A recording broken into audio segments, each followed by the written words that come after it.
Hello and welcome. My name is Beloved, and you are listening to another Beloved Oracle Speaks. Today, we are going to be sitting with Mooji, and he is advising us, discussing with us, that the Father will never reject you. He also gets into the story of the prodigal son. Let's take a listen.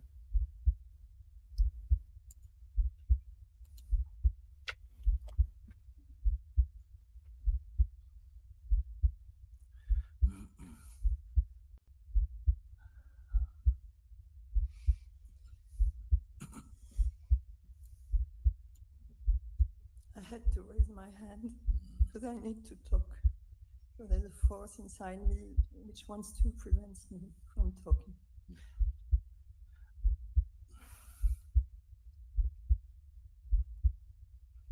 There's a saying, it takes one to recognize one.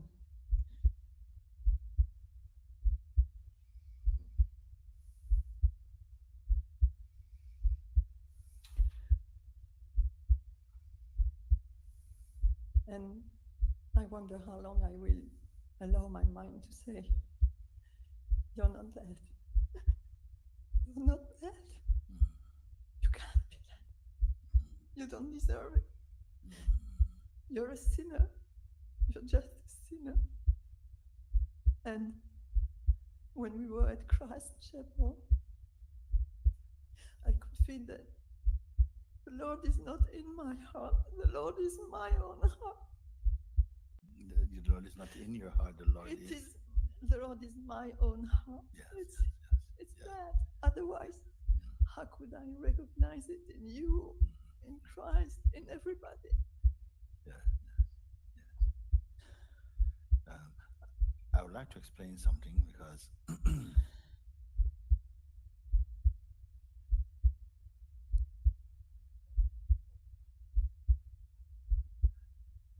that mind, the serpent mind, if you want to call it, cannot intimidate the pure self. It will only intimidate the idea you have of yourself, your self image or personal identity. Something is mixed there, you see. And then that one is vulnerable to hearing this voice that comes, you see. And it's telling you, if you stay here, I'm going to bite you. If you stay only in this place of personal identity, then you are going to hear me. My voice will be in your ears, and I'll bite you every time you come here. Hmm? Actually, it's doing, in some way, you can say it's doing a good work. Again, it cannot bite you, hmm, if you are the self. It will only bite you if somehow you're holding on to an identity which is not complete. And then he can confuse you. Then this voice can come and raise doubt in your mind. You see, yes, you're not ready. You're not good enough. You're not good enough. Who is he speaking to? You see, who is this voice speaking to? Hmm? Is it the pure self within you? Can it even say that? It is speaking to the present way in which you think of yourself. And that is already vulnerable. Otherwise, you would not even hear this voice. You would not even hear this voice if there was something inside that was so clear, so empty of nonsense. You would not hear this voice. He would become hoarse. You would say, yeah. You would not hear him. But something inside where doubt lives, in the person, that's what's hearing, you see. So when you say you're in the Christ chapel or in the highest state of consciousness, you will not hear this voice. It can't come because then your attention or the consciousness is in a higher altitude, and this voice cannot survive at that height. It will not come. So in a way, it is causing you to raise in your into the highest state. You don't have to transcend something that has no meaning for you, have no interest for you. It doesn't even register that it even come. You see. That's why I ask, who is the one that the voice is speaking to? You're not good enough. You're not worthy. And somebody, and who is the one who is this you? You see? It feels so intimate that that hurt. Why so intimate? You see? Mm. Because there is an attachment for the person you are living as or take yourself to be.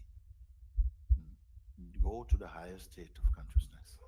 This is what happens because people have come sometime to satsang and they have a sense that, I've got this problem, it's been with me for so long. And they come to satsang and they can't ask it. They can't ask it, not because the mind is saying, don't ask it. No, because they can't find it. They can't find it. So I say, listen, write it down. Then they write it down, they come to satsang. The question is in the pocket. And I said, let's have the questions. He said, I don't feel for it. Nothing feels for it now. Why? Because you're in an altered state of consciousness. You're in your pure state, actually. And this problem doesn't exist at that level. You have to descend somehow into a lower place of identity. And then this one, oh, yes, I'm not going to be able to make it. Mooji. Something says I'm not good. All these people are going to get there before you. All these people. And when it's your turn to go, no, one dog is going to come and he's going to pee on you and go in and you're not going to make it.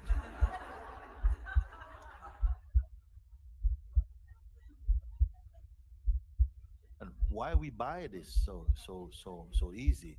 Because something is prone to hear this voice, yeah, I'm not going to make it. I'm not good enough. Who told you this, that you're not good enough? Before this voice told you, who else told you? Who on the earth told you that you were not good enough?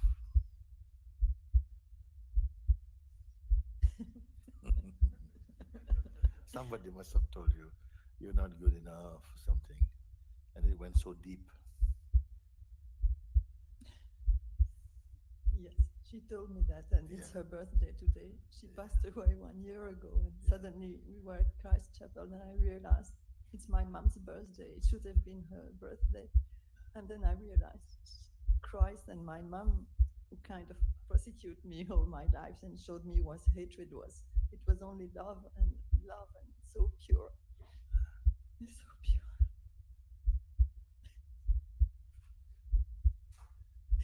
How can I still listen to this voice? In my dream, you're calling. You've been calling since ever I was born. I can't remember since when I hear your voice calling me, and still I listen to the other voice. Why? Why? Yeah.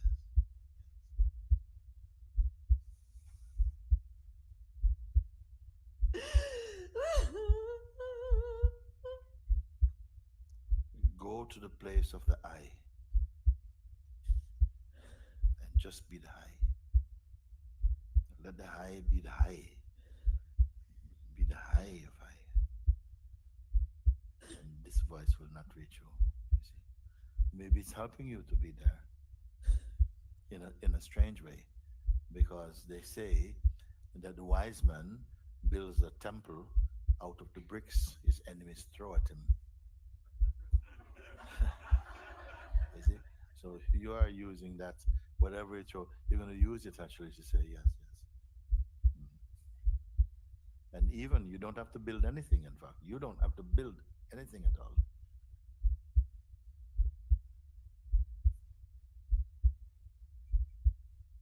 When you feel, why am I listening? Who is speaking? Who are you representing yourself to be in this moment when you say, why, why doesn't it leave me alone? Why even now, today, it is still plaguing me? Who are you being?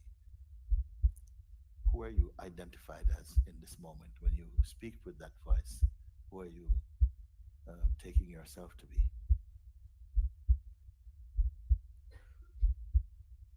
This form. Yeah, this form, yes. This form. But actually, when someone said to you, you're not good enough, it wasn't meaning this form.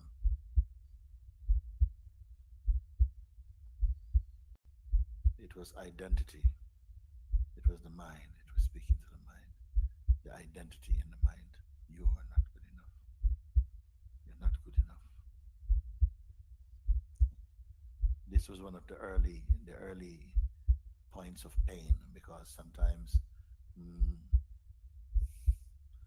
someone may have said to you as a child, if you see, if you want to be, you know, if you want to be somebody in life, then you must do this and this and that.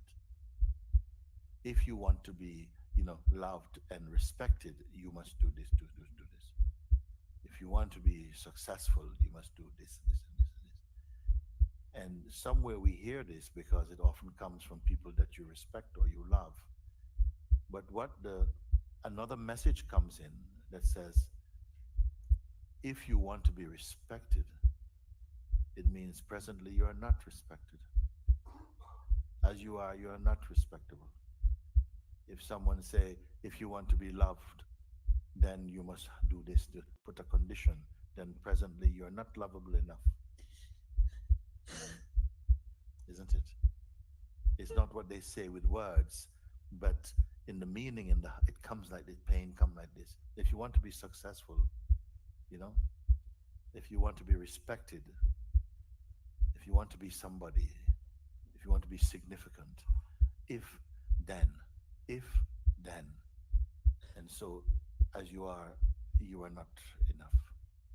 So something maybe spend all life trying to prove I am good enough. Look, I am lovable now. No, I've done everything. Look, I've sacrificed everything for my family, and still they go, no, no, no, no, no, no, no, no, no. You can't do enough. You see, because you are pursuing the wrong thing. Hmm? Exhausting. Of course, is there anything more exhausting? Is the attack upon your eye? The sense I am is not a person. It is a pure being. When it is being transformed or converted into the mode of a person, then can you imagine? I am not good. I am is not good enough.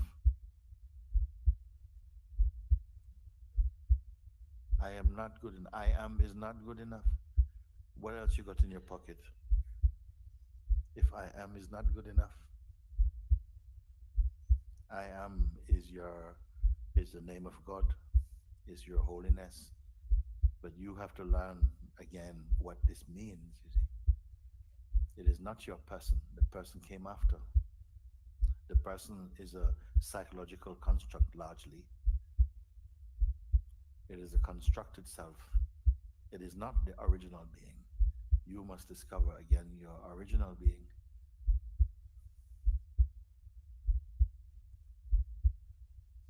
Only then this voice will fade away. It has no power, you see, to speak like that. So it's only to the sense of the person this voice will come. You see, you are not good enough. The person now either is going to come very depressed, or it's going to fight to prove I am good enough.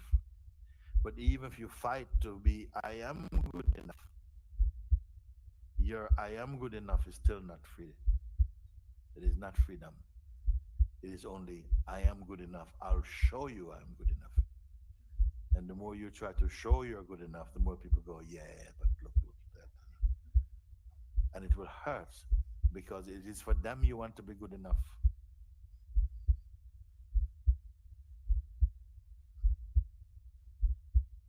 And yet all the time, something that is whole and beautiful, perfect, pure, and true remains unrecognized in you.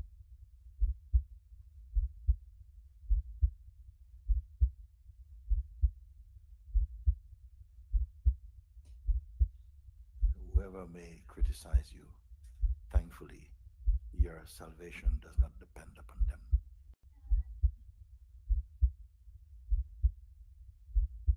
And in the great scheme of things, maybe this voice in another way is helping you in this world to move on, to move through, to let go of some things.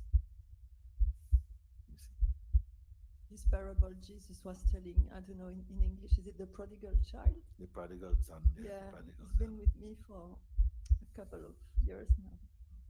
And I have been finding comfort is being this prodigal child coming back to the father, realizing I've been losing my whole life, and just deciding I'll move back home, and if he rejects me, it's okay anyway, I have to go. But and then This father will not reject you. yeah, that's what Never I did found. reject you. So happy. Then I come back. You rejected you. Yes.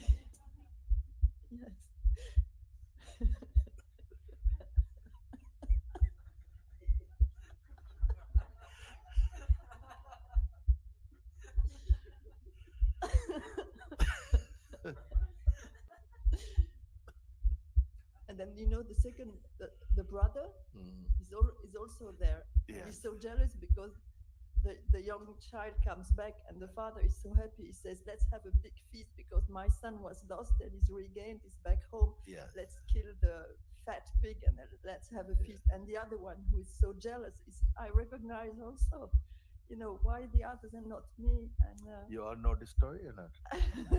Huh? No. I'll tell you. The story goes that there was a certain man, rich man. He had two sons, and they worked with him on his farm and his land to develop the land and everything. One day, the younger son comes, and he had many friends. He said to the father, "Father, I feel I'm missing out on life being here just with you and my brother. I want to go and see the world. I want to enjoy my life. I don't want to just be here on the farm.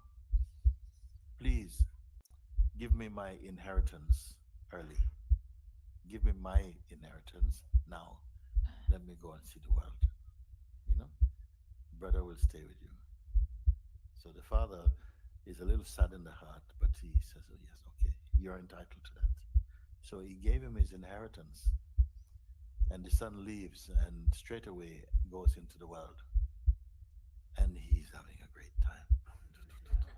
Many friends come, party, enjoying, buying things for everybody. And he's so famous, so popular. You see, he's so popular. He's got all the money. He's got all the advantages. All the friends. He say, "Oh, this is great life. Enjoying." But little by little, all his inheritance is slipping away. And in no time, he has no money left and no friends. The chow man, can't even buy a beer. Okay, so he's on his own and he has to move through the life and begging, even maybe some of the old friends, they don't want to see him with him. And he's looking more scruffy and more down, more ragged, more ugly, sad, heavy. It gets worse. And until one day he finds himself eating with the pigs. The pigs, he's eating their food.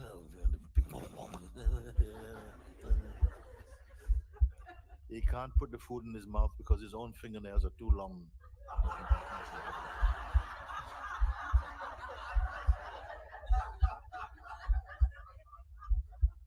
And he's cold and hungry and miserable. And in this deep misery, it suddenly flashed back again. An image of himself with his family, his father.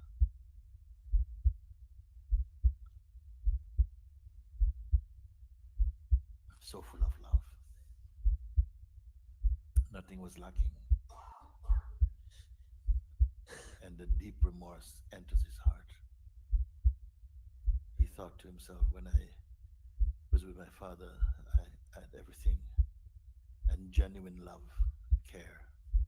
Everything was here for me. Now I've spent my father's hard money, my own inheritance. I've scattered away.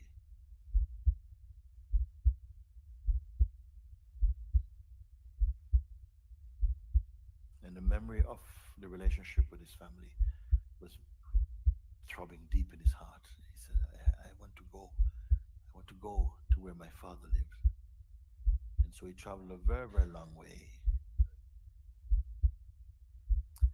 And as he was approaching his father's land, he stood by the gate a long way and he was looking. He didn't have the courage. I'm a stranger now. I cannot go there. You see, I cannot let my family see me like this. But the father was somewhere in the land and he was there and he had an intuition. He looked at a space far greater than his eyes could focus. He sensed something with the father's love.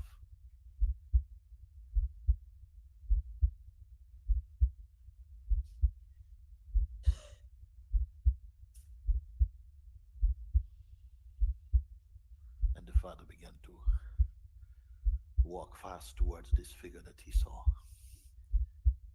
breaking into almost a trotting to get there. He sensed that it was his son. But his sons couldn't believe why is he coming here like this? And then the father came and embraced him with all his dirty clothes, his unwashed hair, his bad smell and everything.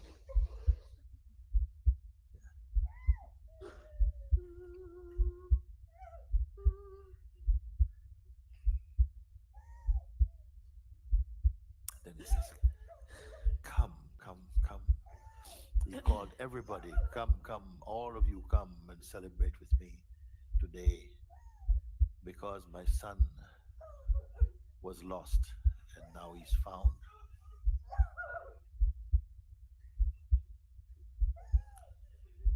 He was dead and now he's alive. Come and celebrate with me. So he said, go and bring the best food, sacrifice my best flock. Today's day for celebration, you see. Come, you see, like this. So everybody came to celebrate, but the elder brother who was with the father all the time, he felt a bit resentful of all of this. He could not release his heart into that joy, and he came to father and says, father said to him, what's wrong with you? Why are you not here celebrating? Welcome your brother, no? He says, yes, yes, look, this son of yours, worthless son, he left you and left me to do his work also, and went off and squandered all your wealth in the world. What has he got to show for it? And he's come back. Look at him. And I am here with you all the time. You have never thrown a party for me. Yet this no good son of yours, my brother, has come back here. And look how you are squandering all this love, all this big festival for him. So the father said, why should you be so resentful, you see?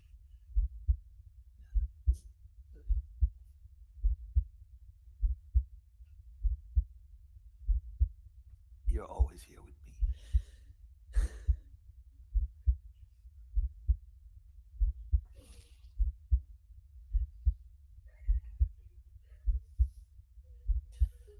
And all that I have is yours.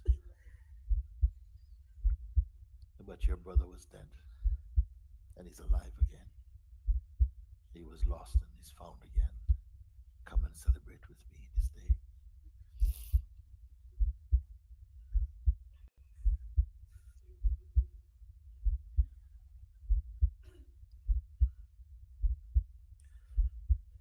So many beings can relate to this story. Myself also. Mm. For a while, we must go out. Because you are bad? No, because it is your destiny.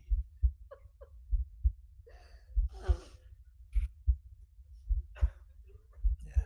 To taste the aloes of life, to be there and to, yes, to do senseless things, to discover and to squander all this grace, all that you're given, you see.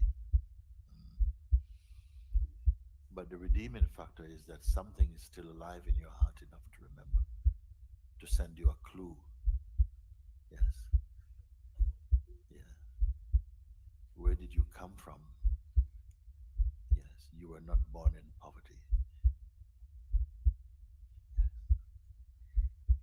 If I turn around, I have little choice now. If I turn around, go back and ask Father for forgiveness, I will even live outside of his kingdom. I don't mind just to be able to see him. But more than that, you got. You see. Mm. So, where are you in this story then? Hmm? Where are you in this story?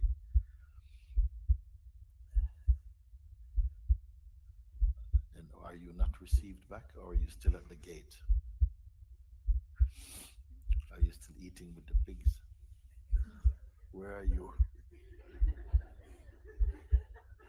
prodigal daughter? And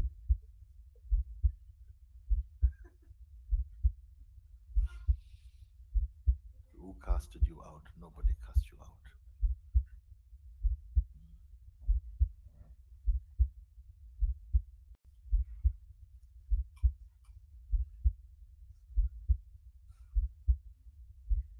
So when the father was celebrating, the son also was celebrating. The one who was eating with is celebrating. He can't believe his luck.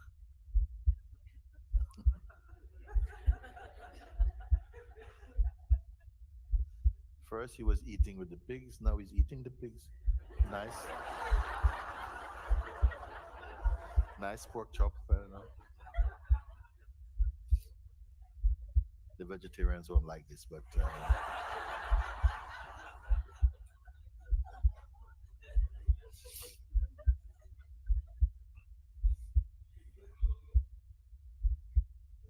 and it has been the same story all along from all humanity. Maybe we must taste that, even to be with this body and to experience life as a human being, as a person.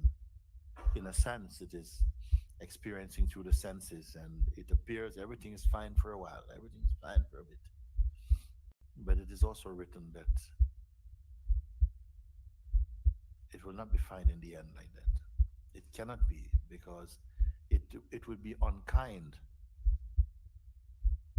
if the story of the ego, if there was an ego success story. It's part, I feel, it's part of the grace that it crashed. Otherwise, the aspiration to be free would not be born in you. That is the metaphor. That is the whole thing. Mhm.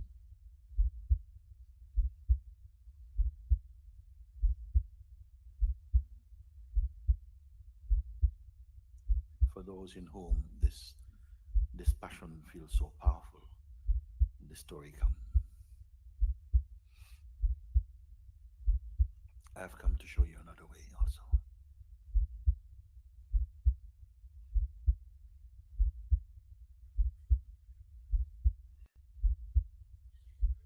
Because Jesus came and spoke to us, because we are so convinced of ourselves as persons.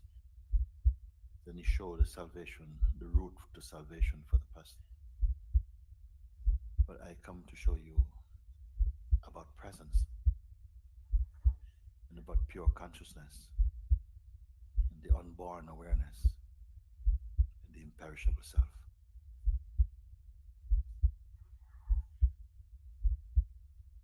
And to discover that this is the root of your being before it flowered into so many colors.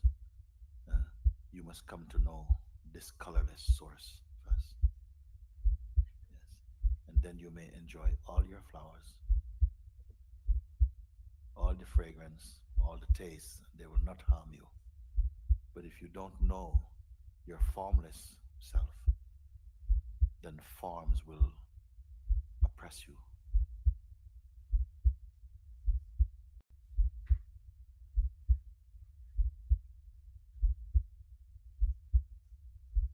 You must know the dynamic life, the dynamic self, and the non dynamic self.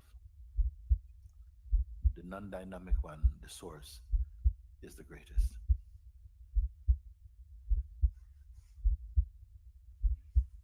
And to prove that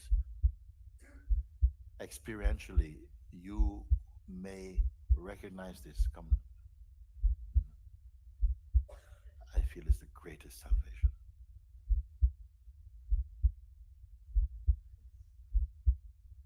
If you have the mind to see it.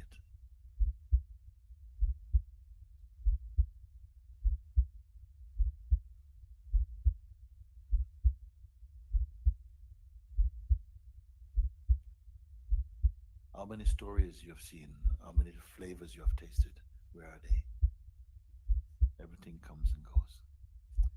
At best, you took the quintessential, the essence of them, but the essence of them is formless also. You see? But the forms of them, they come and go. The fragrance come and go. What arises come and go. Mm.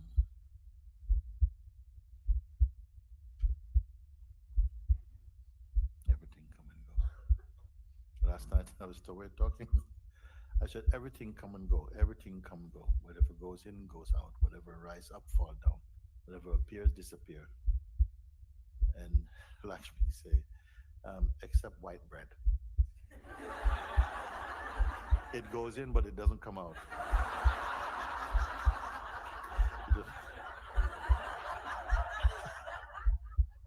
I said, you should have told me that earlier.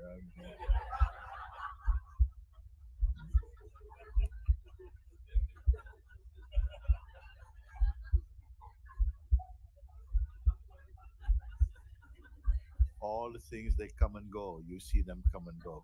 You who watch the comings and goings of all things, do you come and go? You must find this out. Relative to them, you are stable in the posture of the I am, or in the place of presence, the witnessing power. As you come to recognize that, you'll see, ah, you are the unmoving amongst the moving.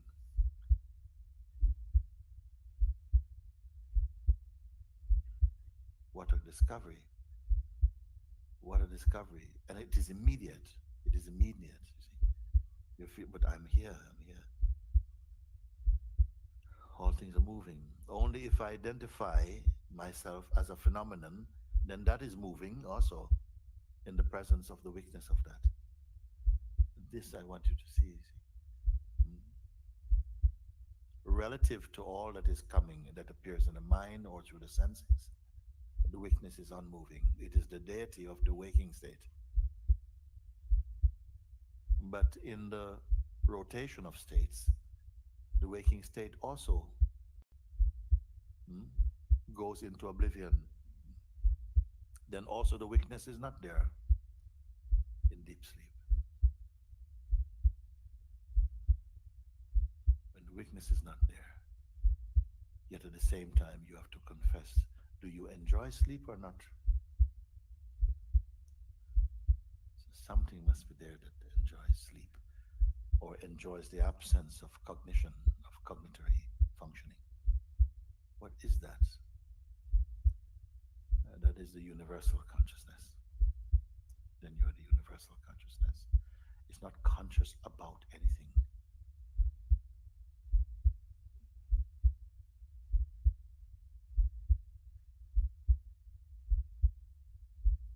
And it is here now,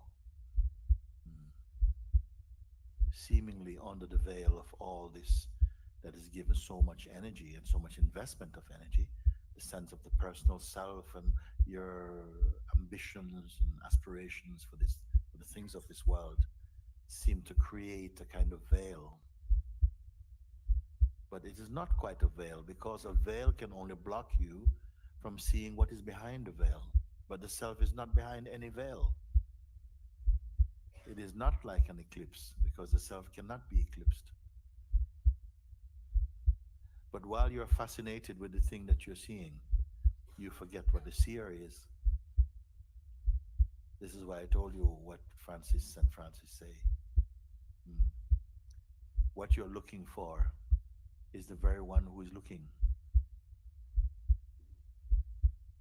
What you're searching for is the very one who is searching.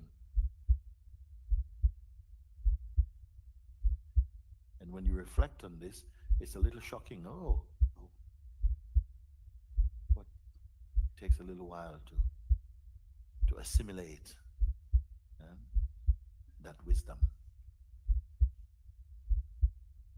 You give more power to the object of perception than to the perceiver.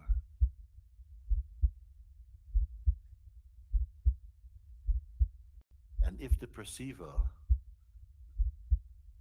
is deeply attached to the object of perception, then this perceiver itself becomes phenomenal to a deeper seeing that is aware of this.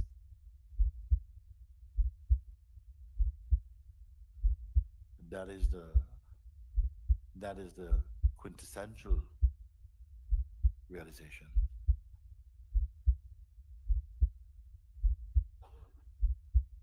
That even the functioning of perception is itself perceived effortlessly. And not by an interesting or interested perceiver. Casually.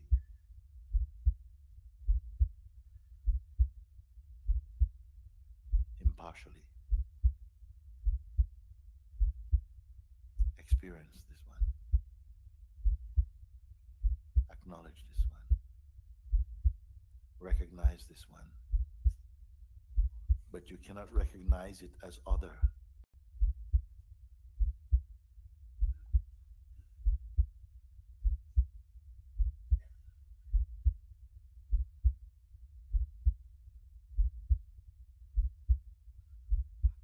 The seeker is the sought.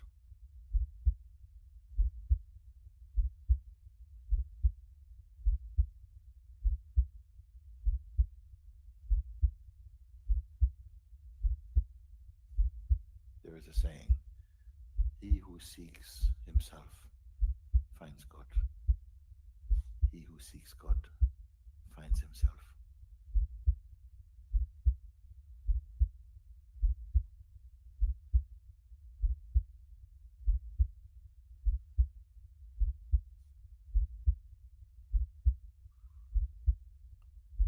The self cannot be a transaction, the outcome of some transaction or an agreement.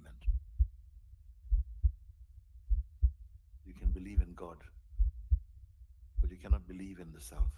You can only be the self.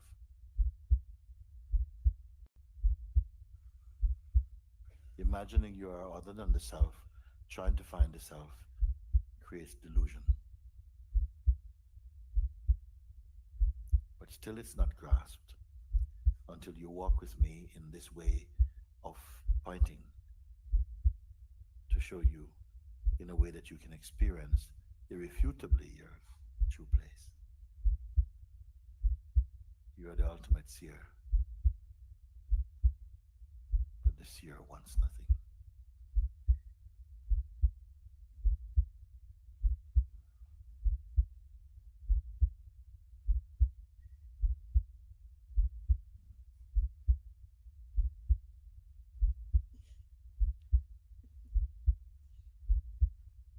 Let there be only you.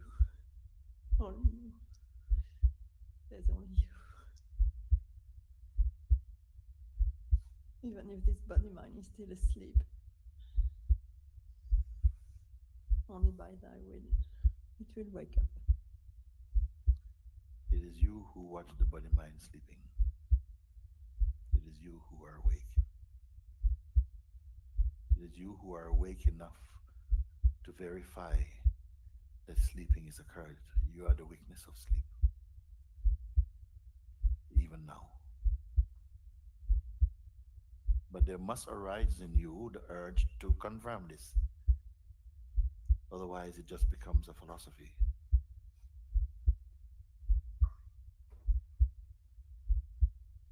Everything here is supporting your total conviction.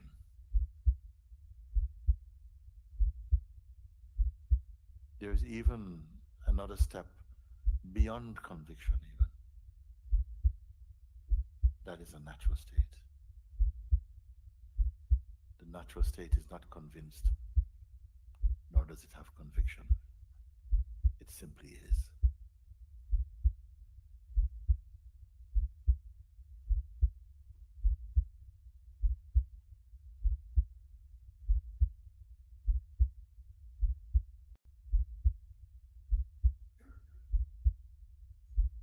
All this just is.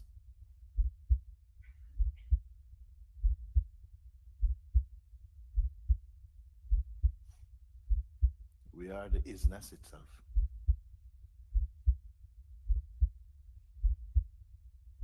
Dreaming that you are the once wasness, will be-ness.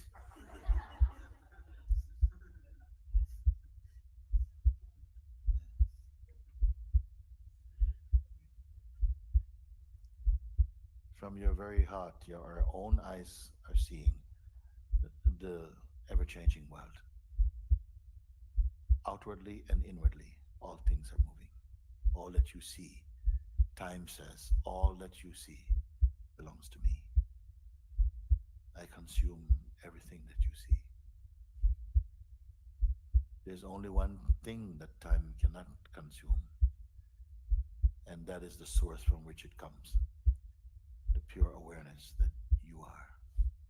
Being conscious of this, time becomes timelessness.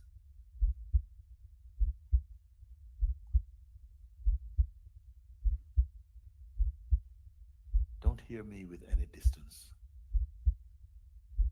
I have no distance from you. I'm only speaking within you, not apart from you.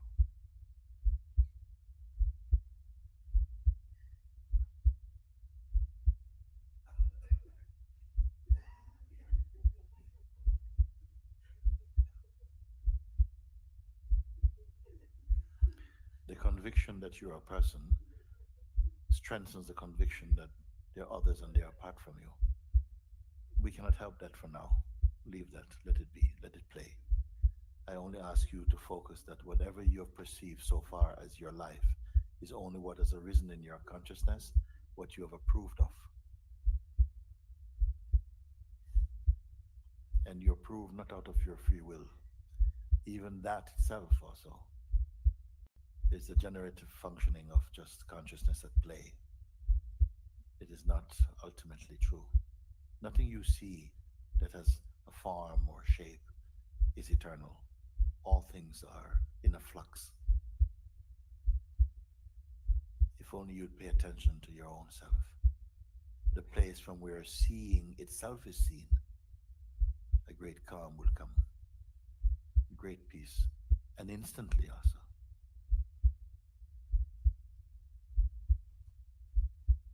Don't try to count the manifestation or to understand it from the mind. It is totally impossible unless you're into lies and illusions.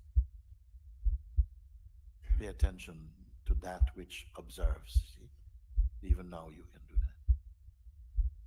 See if the observer can be observed. And that internness of attention, you see, will burn all confusion in you. If you have a sense that my words are pointing from the truth, then follow them. There's not far to go.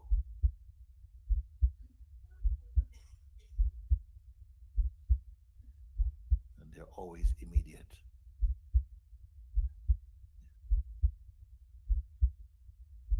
So don't put them in the fridge. Use them fresh. Just like a mirror reflects instantly whatever you put in front of it. In the same way, whatever it is that appears in front of you, your wonderful unborn mind, your Buddha mind takes care of it automatically, spontaneously.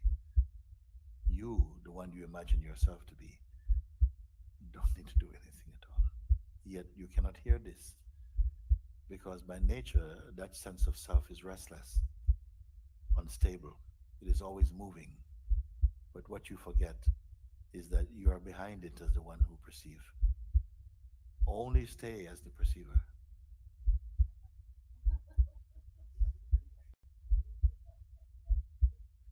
Because the thing that you see now, which is most fierce in its manifestation, will soon be past. Next moment is past. Why give it such weight, such importance? And yet, neither should you hide from it.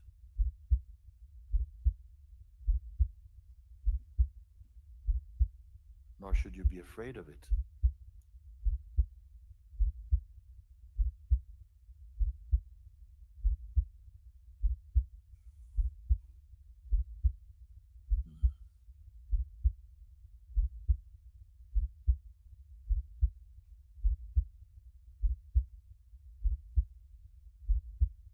If you really listen, the words themselves will open up their meaning for you.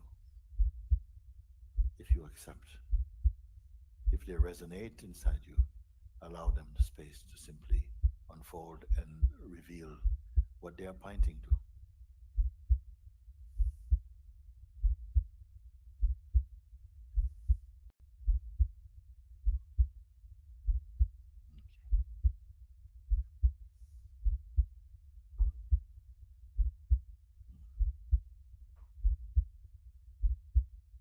I've said much more than what you asked, but just for the benefit of a greater hearing, a wider hearing. But within that is your answer also. Okay.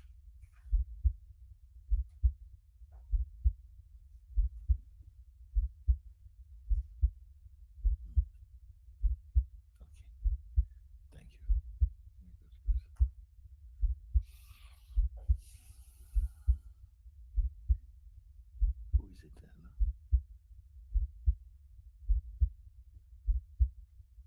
Okay. Who is there? Who is that?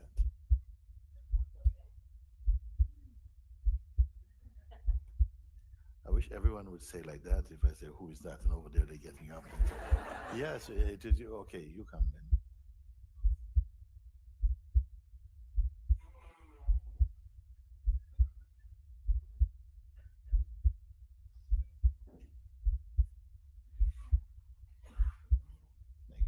Hello, Mooji. Hello, darling. Thank you for this beautiful chapel. Thank you. It is sweet and beautiful as you are.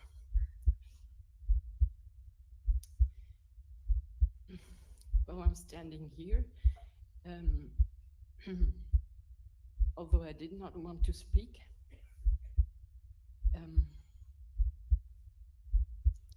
But as you say, I am goat, but I'm feeling like a tin box. And I'm behaving like that. Yes. Also. Yeah.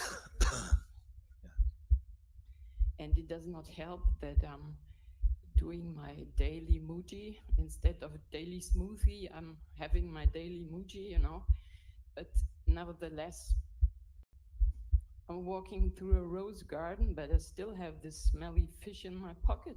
What for? It's so ridiculous. And time to drop it, maybe. Yes.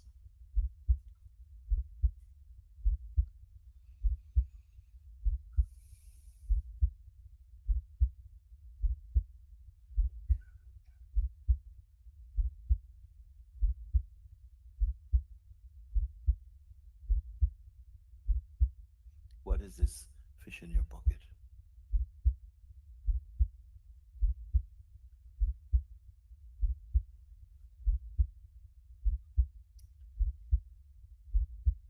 It is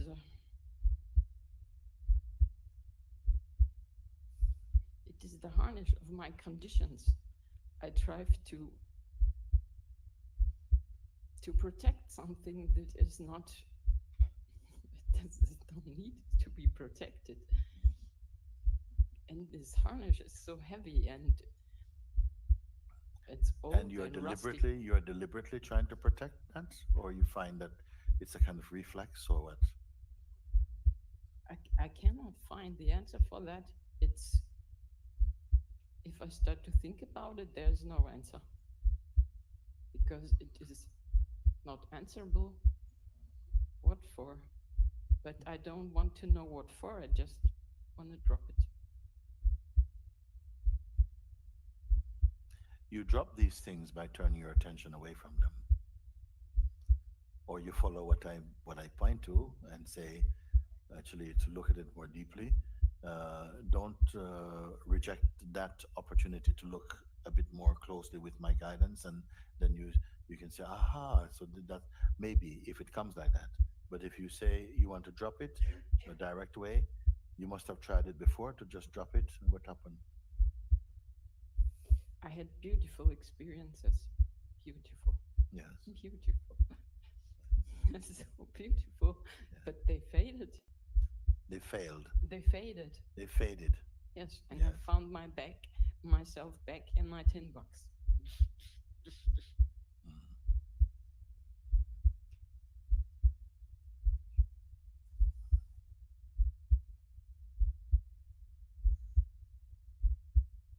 Who cares about this tin box so much?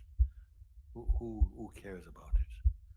You know, your family, your close friends, they help you to polish this tin box. What do they do? What do they participate in it, or is it only you who see this tin box person? Does anybody tell you that your tin box is smelly and all of this, or is it you alone who know about this tin box?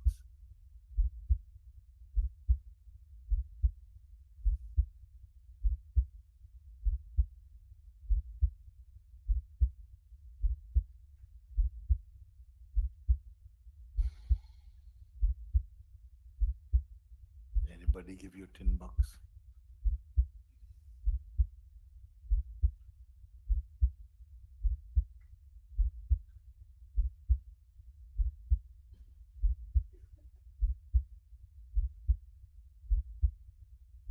If I look at you, I don't have any sense of tin box. So, where's tin box? It must be in your mind. Yes. Yeah, you see.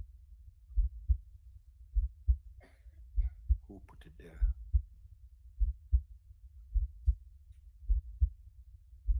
I want to say another tin box, but no. It, very, very grown in habit. Yes. And also, although I see it, it's like, But these things can change. What the best way also is to be aware of uh, of just a space in which tin box and plastic box, mahogany box can come, anything can come, but they come and go. They don't have the power to come and stay. Has there been anything that has come and stayed? Has there ever been anything that has appeared and have stayed, just stayed, moved in? Isn't everything that you perceive subject to change? It's changed by itself.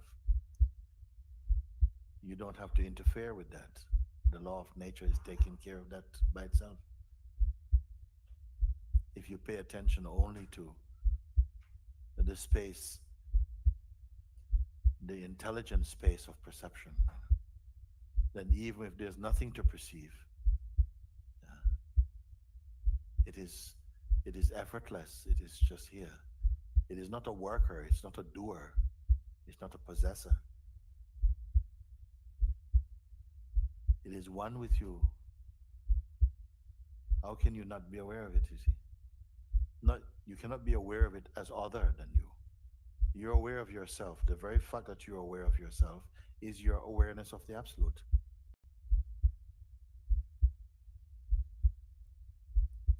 except something we call mind keep putting an image of a you that somehow gets accepted.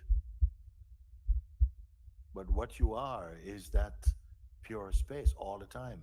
I remember a letter I received yesterday like that, that said what?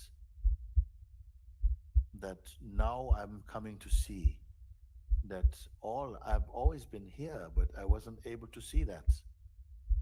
You're growing into your maturity of just seeing what is obvious. But as I said before, what is obvious to me may be still cloudy for you.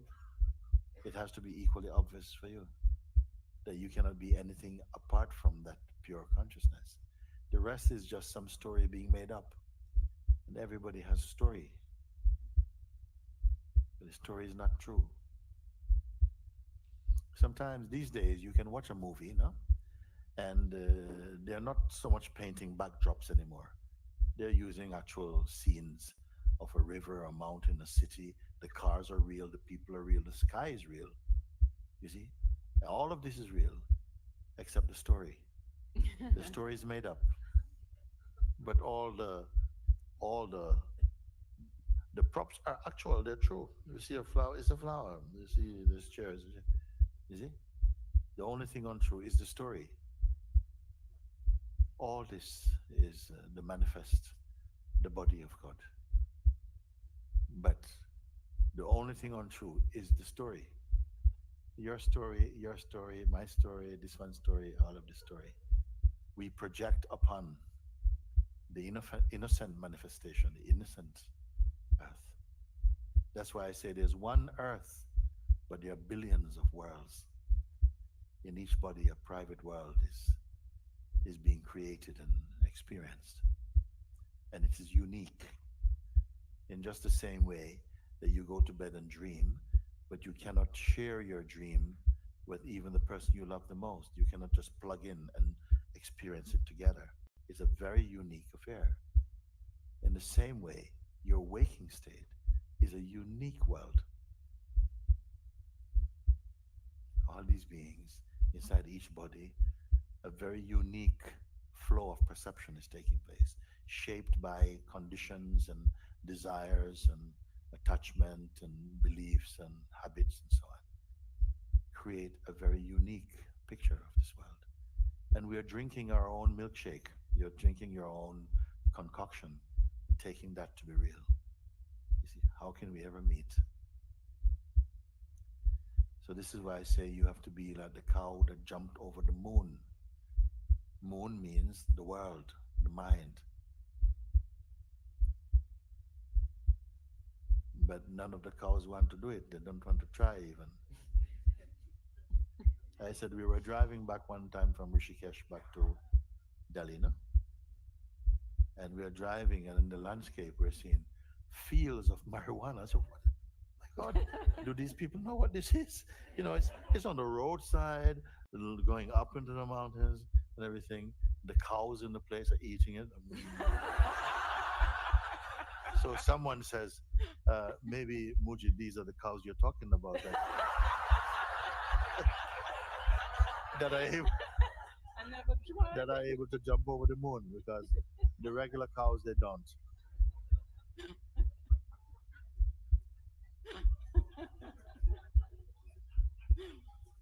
So you must be the cow that jump over the moon means what?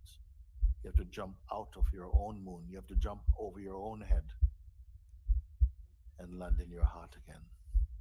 How are you going to do it? Just like I'm showing. Everyone is going, whenever you speak, always go back to the mind. The mind is your own private search engine. Always you go there. And yet everything there is perishable. Everything is momentary. But you are timeless. And yet you have become time. We become time. This is time body, mortal body. But the immortal presence is living in it. The timeless one is in it. using time to find the timeless. Yet your passion is only for the perishable.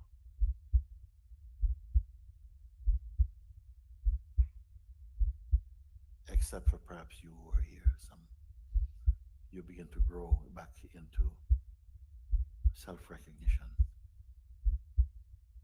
into the great power, the great beauty that you are essentially. And when I say essentially, I'm not talking abstractly later on in some fantasy way.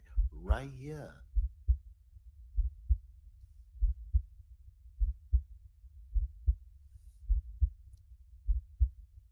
It's like trying to convince you that you're not merely the phenomenon you perceive yourself to be or the world to be, but that you are the nomenon itself. But it cannot be done merely through the intellect. That intellectual understanding must combust or implode into some kind of alchemy must produce that. It cannot just be your mind, yes, I think, I believe, I agree. So I use the word grace for now. Grace is with you.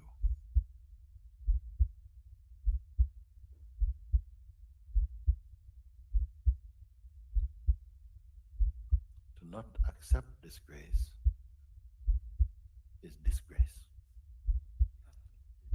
To not accept this grace that you're feeling, that is disgrace.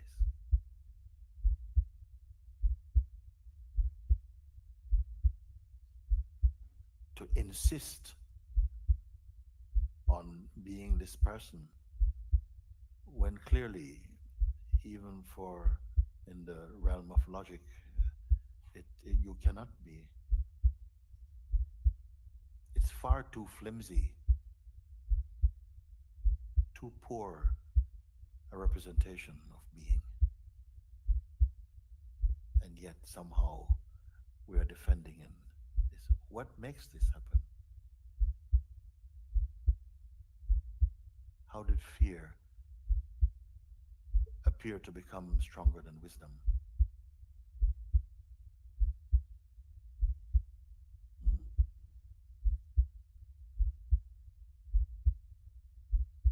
So, Miss Tin Box, you are not that.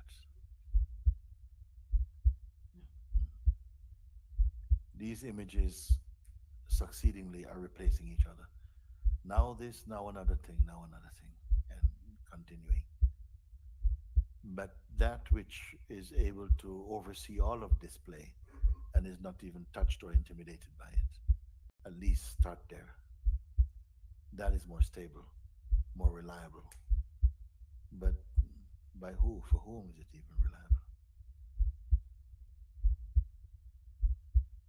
It's just true.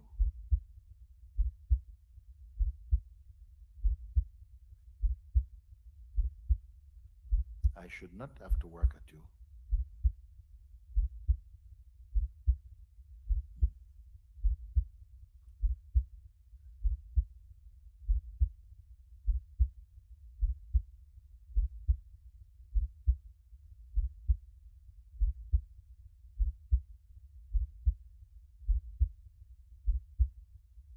You cannot be the impression you have in your mind.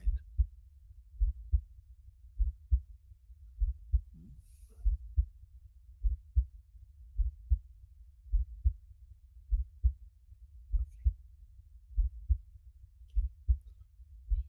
May I get a hug?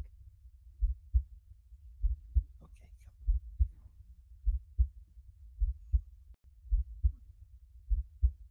come. Okay.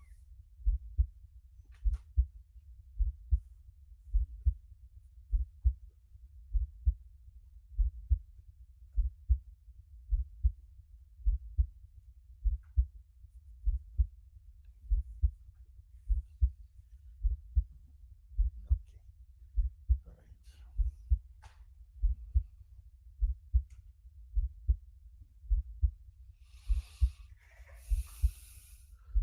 Silencio. No, no.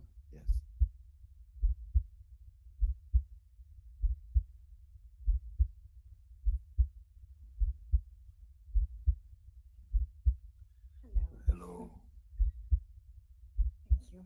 you.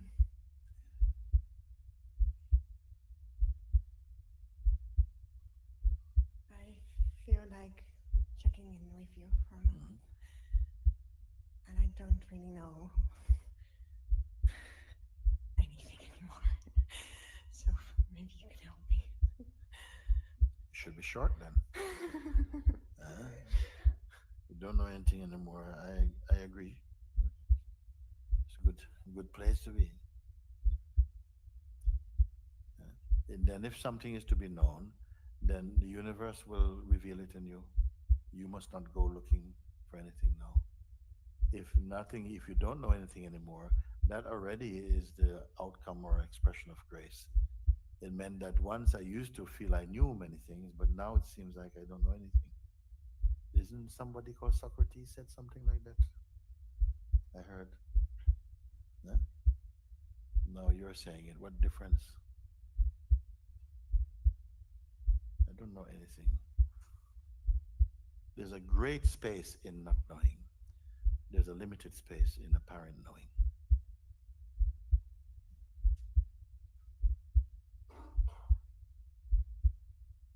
How does it feel to have the sense of knowing nothing or not knowing anything? Lost or light? We can turn this off.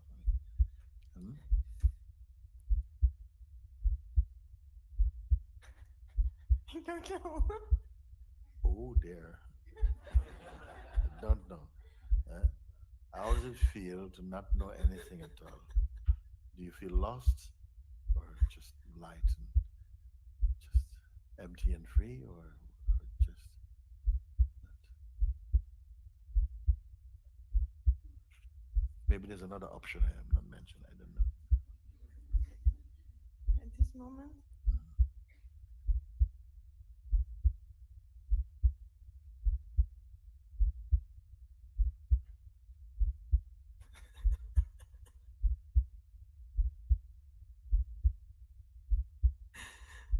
It's perfectly okay. It's perfectly okay. It is perfectly okay. but in other moments, maybe lost a bit as well for the person. So in other moments, what happened? The person can feel a bit lost. I don't know if it's a good word, but No, it's okay. it feels like, where am I? Who is this? Yes, yes, yes. Yeah, Who is this? yeah, yeah. It's like I don't know.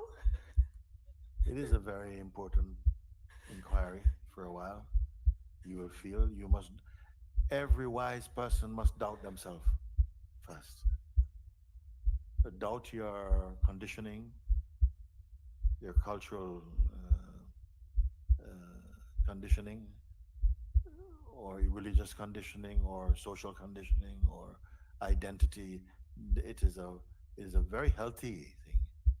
If you just accept everything you've been told, then you might as well just go about going, meh, you might as well do it. So something is happening to you by grace, and you are feeling like this. I feel very happy for you. You're in a perfect place. Monte Sahaja is a perfect place. I'm so grateful to be here. You're so, So grateful. yes, yes, because here if you laugh and then suddenly start to cry, everybody.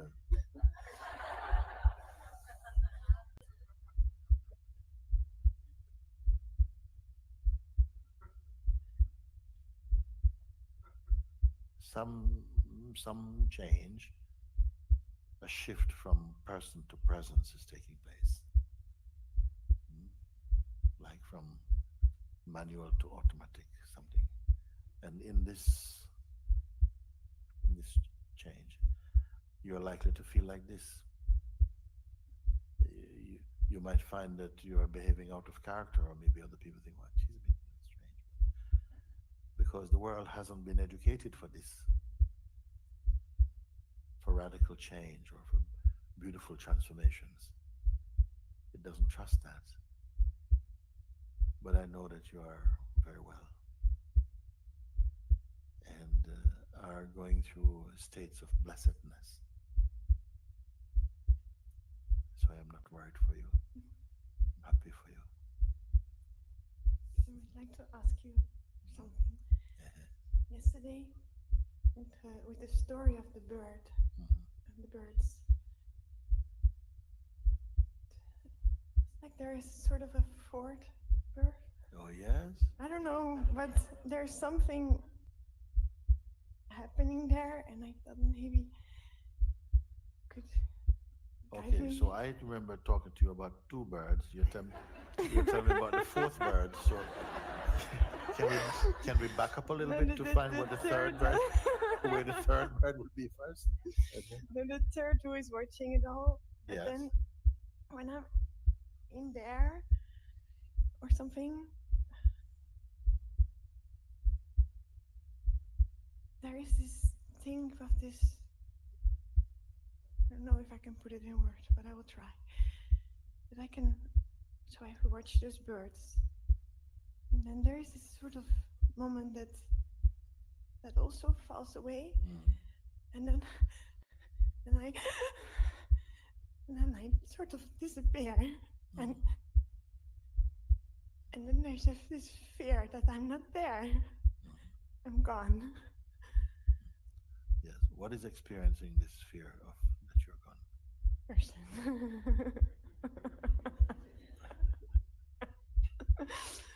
Individuality, I think. Something is like this drop, Yes. what you said yesterday, this Yes. drop. And it's like, oh no, Yes. I'm gone. Yes. Yes. Yes. I thought maybe you can guide me there with, Yes. with some So more let's faith. just come back. We're still only at the second bird, not the fourth. We're not in the fourth bird yet. Okay? Still the sense of something is arising and the reactions and so on that is still appearing in this second bird position, in the place of observation, this feeling there, you see? And from the place of observation, sometimes I say observe the observer or be just present with the observing, you see? And you find that here when you check in, nothing is really happening. Just there's perceiving. And in the functioning of perceiving, in the place where the sense of the person is felt, there's some sense of turbulence, but that which is perceiving the sense of turbulence itself is not turbulent. You see? When I speak of that, wherein the first and the second birds are themselves perceived in some level, what is the state of that? What is that doing? Is it doing anything at all? You see? And you should be able to answer.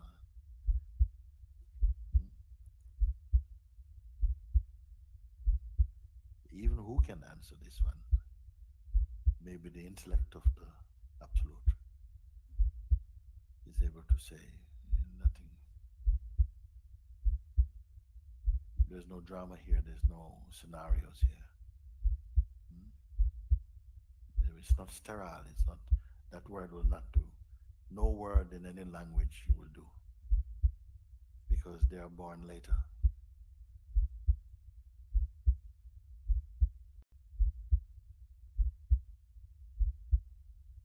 Discovering this, all suffering comes to an end.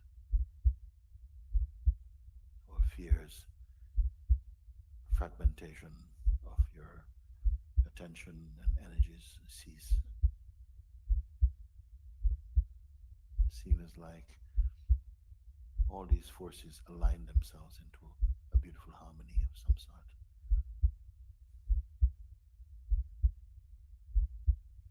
Whatever is happening is not relying upon hands and feet and head. Like spontaneously, it is seen that all this field of the manifest world is governed by some intelligence, some harmony is taking care of it.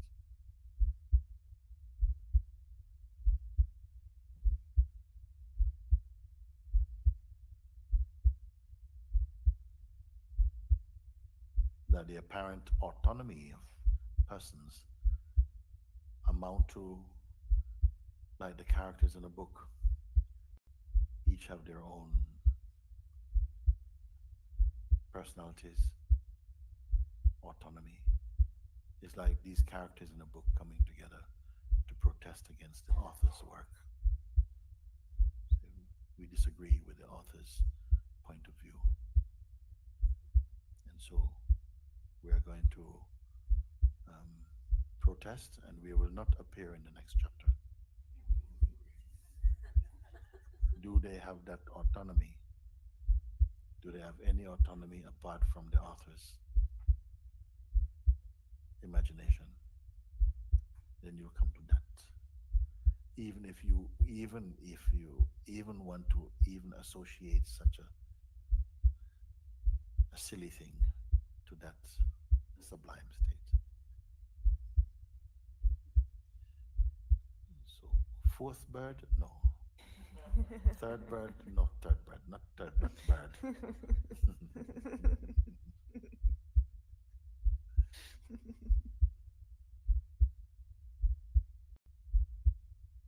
And therefore, you're able to say, um, yes, laughing but not laughing, walking but not walking. This strange kind of paradox you will begin to speak, maybe. Hmm? And many will understand you. Don't know. Something seems to be doing, but inside there's not a door, there's no doing.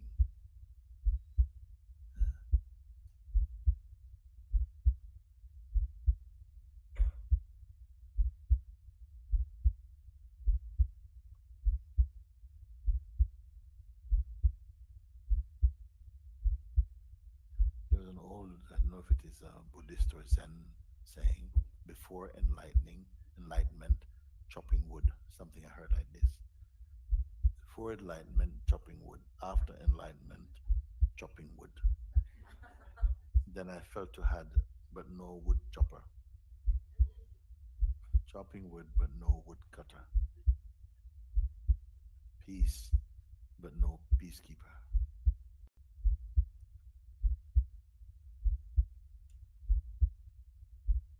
You are the divine intelligence, the pure principle. It's not flattery or a compliment that I'm paying. I'm simply pointing that all that you see, it is here and goneness. Don't cling to that. Enjoy. Don't hide your eyes or cover your ears. The senses will not offend you. In fact, they'll come into a beautiful silence.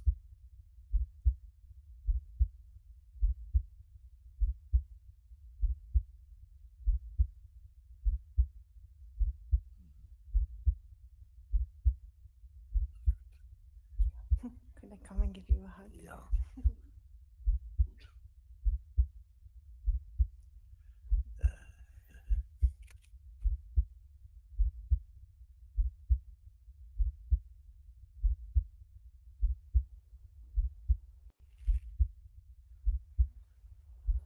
What is your name?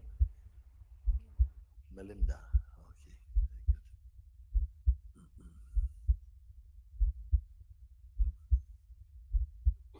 Can you come?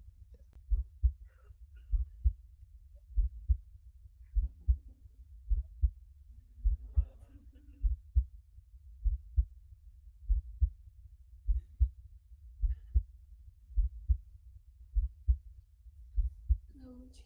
Hello, my love.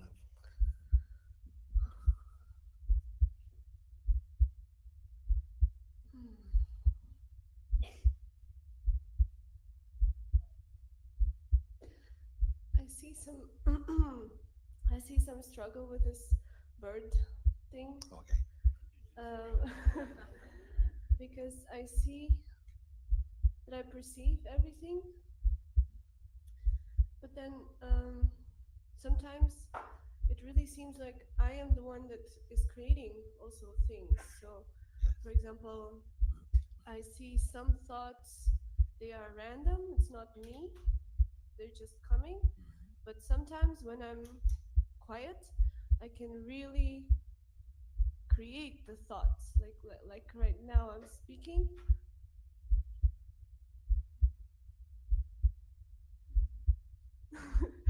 And also the body, that I'm really aware of everything that is happening in the body.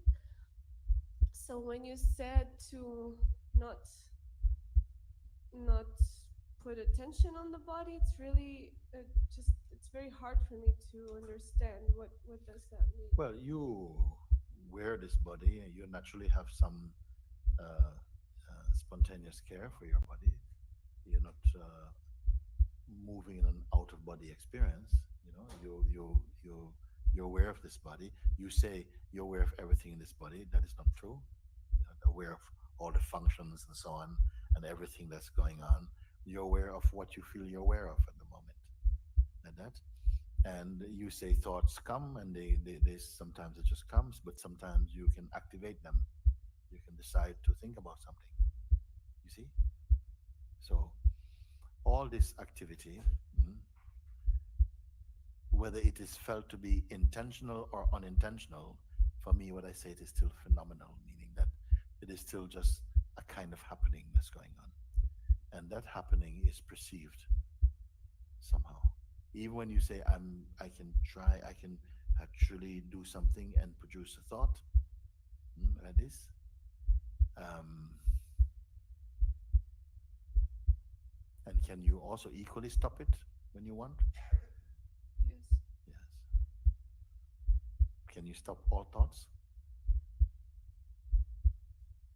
Um, Sometimes, but others I just let them pass, and I concentrate on this perceiving.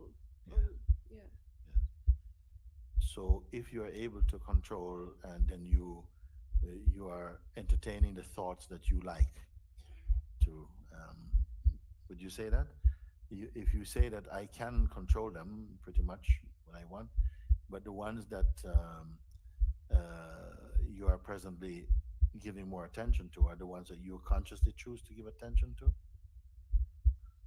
I'm confused. Okay. Leave that. Leave that. Whatever activities there are, there's awareness of them. Even by speaking from memory, there's a kind of an awareness of them. That awareness of the things doesn't mean that they're here right now. Actually, you didn't recreate them. You just have a memory of them.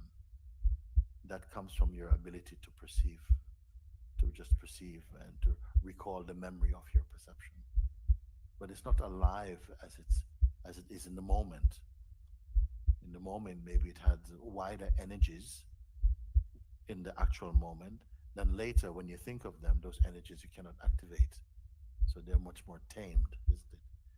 So when we speak about this relative thing of the first bird, where you're actively having a life, making your way through life, or doing this, thinking or consciously choosing not to think or whatever, I call that all activity. This activity. And when I point to this second bird position, I mean that space which is just aware.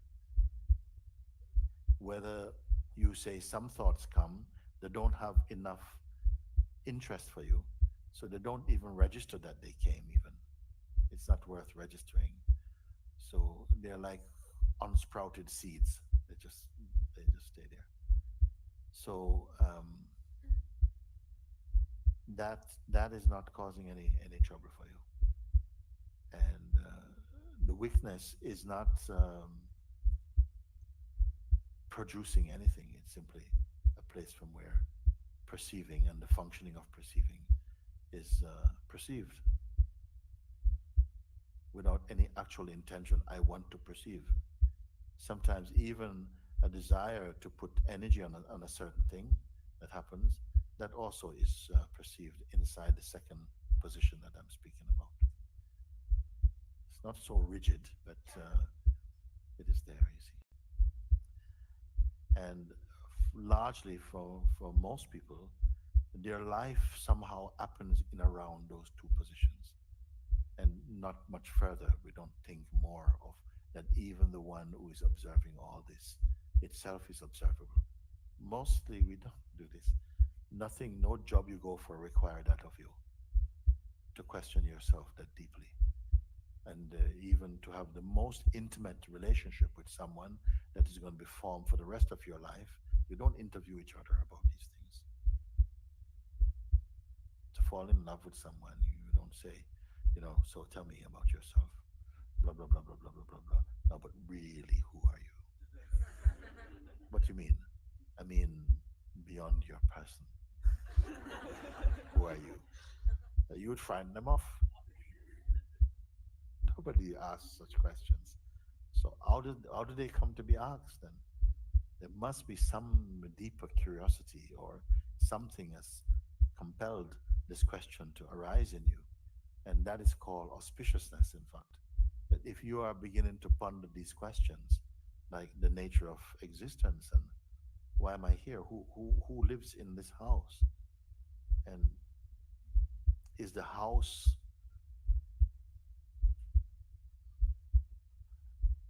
do I last as long as the house lasts? Am I the same? Or does the tenant move to another house? Maybe these questions probably have not arisen for you, but they may come. And why to solve them? It's not that you solve them informationally, but there's something in looking at that that dissolves a lot of things in you that are not, that are just tensions, and you come into a great space of knowingness or unknowingness. Knowingness, I would say, but not solid knowledge.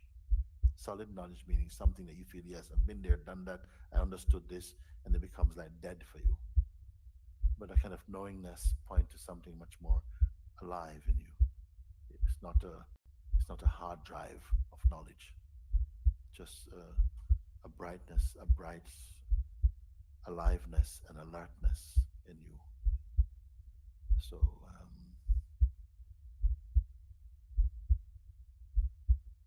that is all the aim is for now.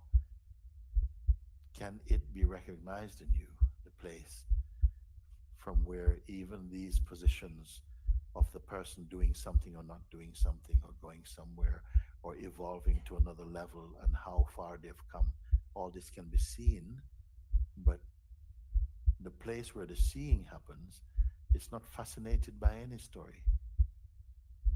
It is really above stories because it is total harmony, and harmony does not need any story. It doesn't need any history. It does not need future even, or past, or even present. Is anybody still with me? It's not in those zone. It's so pure. Mm. If we have in us still the bite, the charge is inside the mind to still get things from the world, then it is fine also. It is fine. It, but it will not be your season for waking up to this just yet. And I feel this is fine. It is consciousness that will permit this, that will allow, as it does in this magnificent universe. Everything is unfolding to its timing. You may call it the divine will if you want to call it like this. I don't feel everyone has to wake up. One is pretty good now and again. But I have to admit that when we sit like this, all I see is the self. Then if all I see is the self, but what I hear sounds different. So it's not the self. Okay. Yeah. So like this, then something wants to converse around this to see. But you need to realize this. You can do it. Where you are at the moment, it's not difficult for you to see this. To see this, come a little bit more in. Don't destroy anything. Just come a little bit more in and look from here. Okay, come a little bit more in. Look what you see. Who are you seeing? And to hear you confess, I am the source of everything. Mooji, in the last day, and everything seems to be very effortless for Yes. me. and I find a lot of joy and peace. And in this, when I am sometimes this thought comes of the bird, and I wonder in which state am I, because it seems like there's no state, it's just blah. And then also I become very quiet and still, and it feels like I don't want to move, and that I don't want to do anything, and I don't even want to open my eyes. And um, but when I do open my eyes and I still see that it's all the same, and I see that I have this idea that things should change, or that I should see everything as one, or that No, don't worry for yeah. this. When things should change, is not that the things change, is that the way of seeing change. Because many times people come at a certain point when they're in the state of their own grace, like this, then they start to say, but but my God, it's like my life has become miraculous. Well, it's always been miraculous. You just did not see it. You see, that something has changed in you. A blindness is no more. A deeper sensing, a deeper relationship with the world, a way of corresponding has changed. The one who was getting in the way is gone, and everything becomes open for you, and you begin to see the miracle that's always here. On top of this, your freshness now is generating fresh seeds around you. It means that we're not just reading about the spirit in the book. You are a living book. So what happens is that you may experience these states and may not be clear about what they are. It is okay for now. None of these states, don't make any conclusion about any particular thing right now. Just be and notice, but don't fix anything. Keep some space between the concepts. Don't lock them. So then you're just perceiving, you see. And today it will feel like, whoa, whoa, everything looks amazingly sort of yellow. He says, oh, the world, the universe is yellow. Tomorrow it's gonna go like pink. You see, just don't fix anything. Just look. Let the consciousness. It's shaking its way out. It's kind of it just like this, and so different things might be felt. You see, so I know this state. Sometimes you're sitting and uh, there's the peace feels like a bit of solid emptiness or something like that. You're like a rock, and there's so much peace. You can't move even to do this. It just feels like it's too much. You're like filled with mercury or something. It's such a powerful peace. Then the mind might go, huh, you're stuck. Yeah. They go, oh no, no, I don't want to be stuck. No. You see? So you have to develop some just not those words don't come in deeply. You see? This is what sometimes you may have been traveling for some many people go to India, they know this. Maybe you're traveling for 6 months away from your usual place of living, and after 6 months or a year, maybe 3 months for some people, you come home and to a very familiar setting. Everything is there. The same shops and trees and roads and people are still there. But you don't get pulled into their story. There's like a wonderful space or detachment that tell you, who's gotten married, who died, and all kind of stuff. And you listen, but it doesn't penetrate into your being in quite the same way as maybe before. Something feels just more detached, more empty of that. It's a little bit like that as you're coming back into being. Many things you hear about this, and people are excited and angry, and you're not feeling that intensity. Is not there. There's just this quiet expanse in you.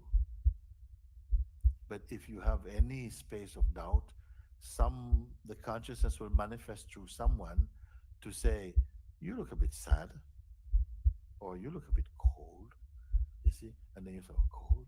I don't want to be cold.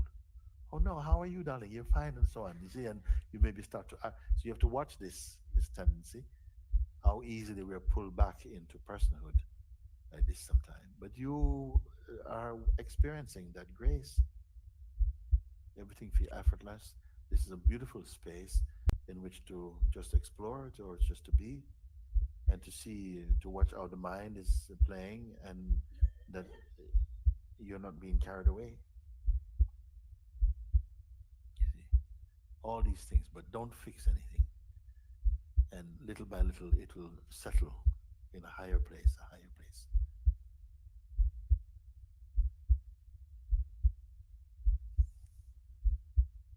It's just sometimes I don't want it to be little by little. I just want it like right now, and Yes, just.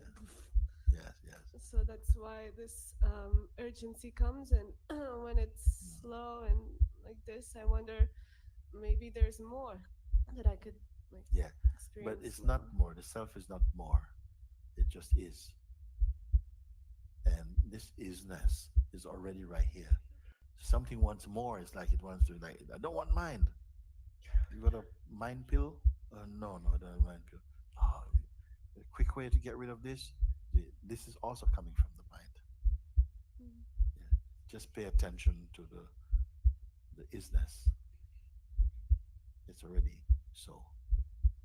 And the thing about, yeah, but I wanted to speed up, I want to speed up the awakening, is going for an experience. It's going for an effect. And if it comes, it will not last anyway. It will feel, oh wow, But after a while you'll say, oh, it was great, but it's faded and I want it back again. I say, but you're missing my point. You know, the self does not want anything back. It just is here. You are the one who is just here. All of this is just like clouds floating through this vast expanse called the sky. You see, the sky has no favorite clouds.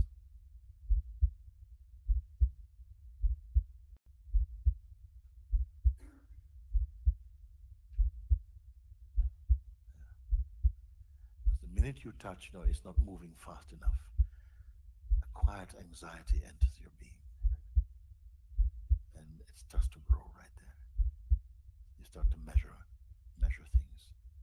You see, you get your little tape, start to measure. It's gone up. The pulse has gone up since yesterday. You see, so don't touch anything at all. You are already here. You are already here.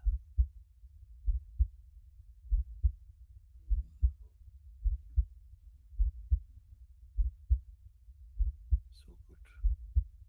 Welcome. Yes, Narika.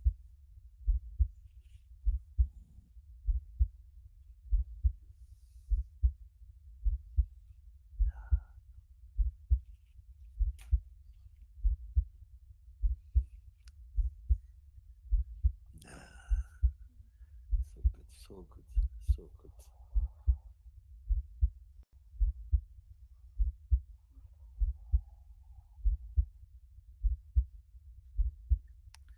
You are immeasurable.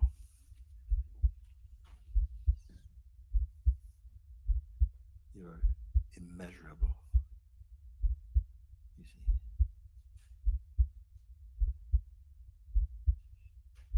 whatever is measurable is not you.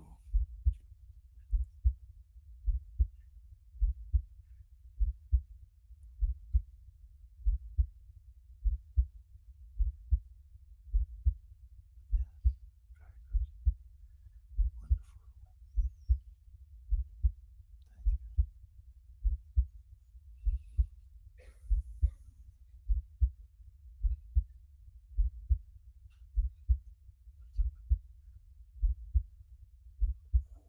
Thank you. You come for a minute. After you come, let's see what you okay. Let's see. Mm.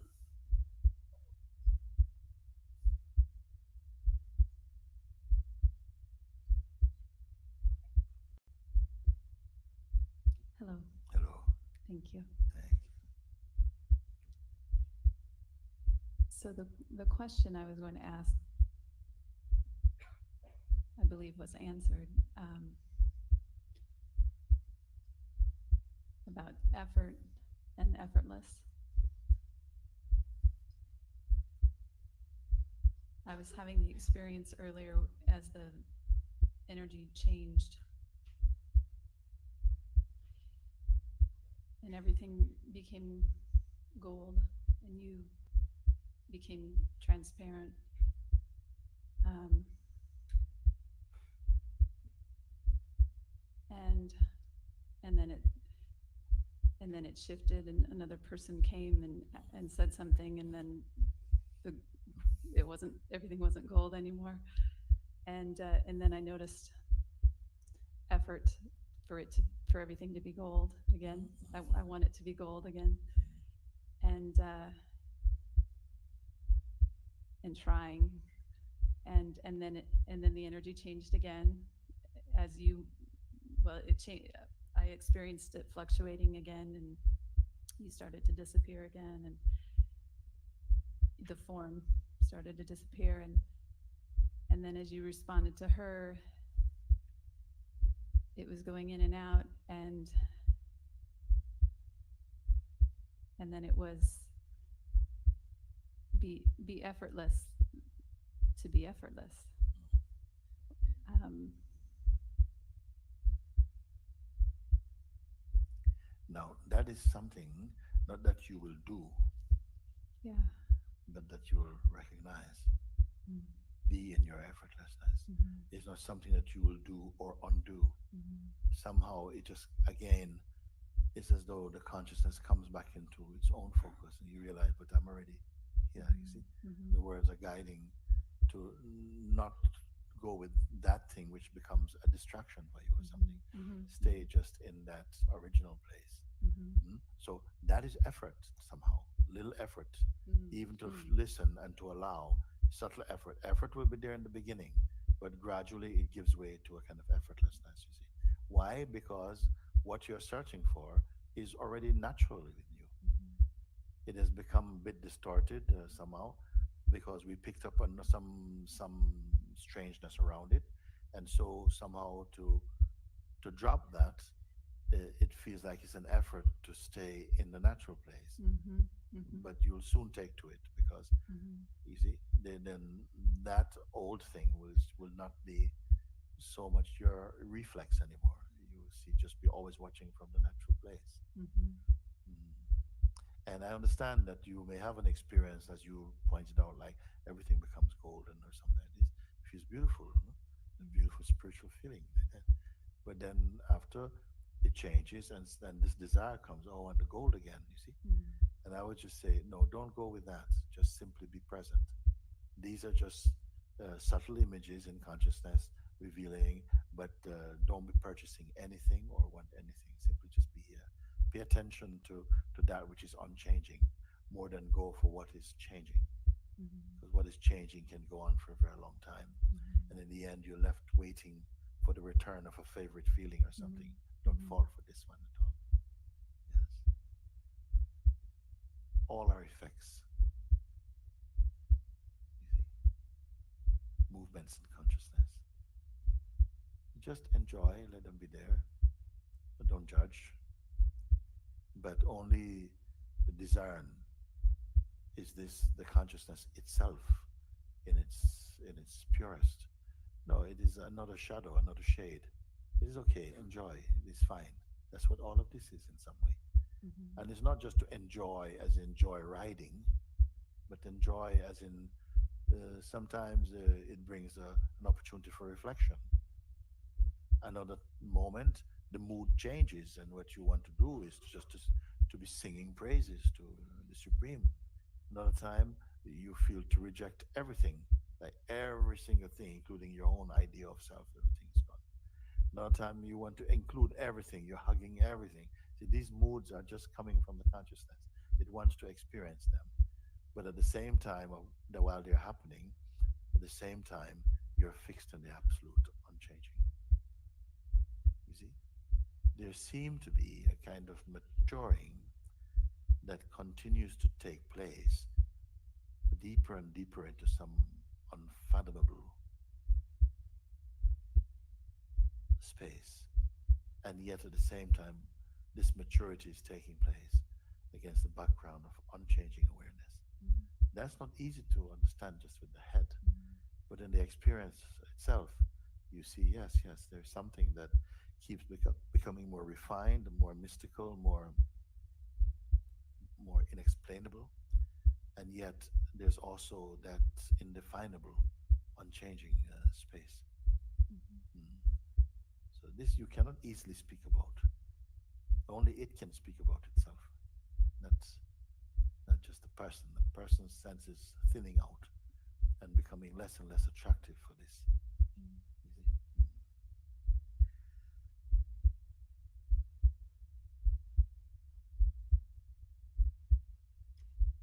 I've noticed, and I'm noticing it now, that the one that wants to strategize,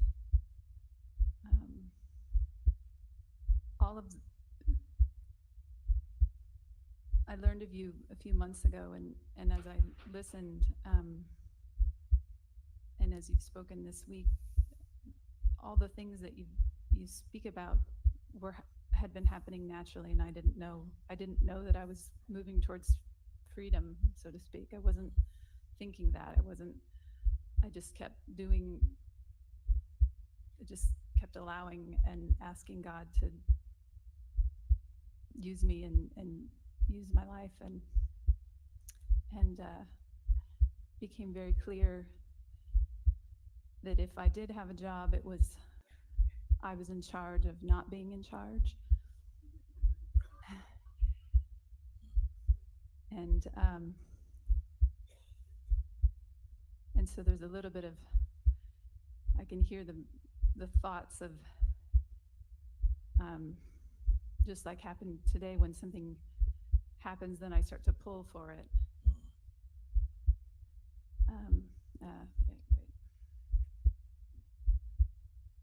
Initially, what I'm pointing to, will not feel deeply attractive to the personality-person mind. You see, it feels like, why all this for nothing? This mind calculating. You see, because it's always going for something, some effect or some change, or even in spiritual way is looking for some beautiful experience. But all these things, they will fade. All experiences, they have a beginning and end also. What knows this? What observes this? Yes, be there. Be one with that. Just be there in the knowing place. It is not actually concerned with knowing. Again, is that isness feeling, this being here. It's not being dead. It's not being dead. Don't try to be dead. Die, but don't be dead, is what Maharaj say, like that. It is as though you're living, but you're switched off in another way. So the actions are happening quite spontaneously, and the things are happening. Feelings are there and everything, but something cannot be activated, which is this person mode, and this desire. Somehow it seems to not be present. And one of the great encouragement is to begin to experience yourself without ego.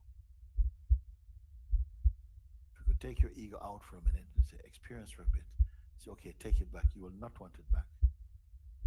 You would not want it back. Nobody wants it back. You see? Well, that's been before I knew there was sort of when it was just happening naturally, it was just happening. And then it started to be reflected to me by people, this is what's happening to you. And then all of a sudden there was a little bit of, like something got engaged, and then that would go away again. And so I think that's what I was noticing, this strategizing, is how to, I liked it when it was happening and I didn't really know what was happening. Yeah. I'd prefer that. And so does that mean I need to just be by myself and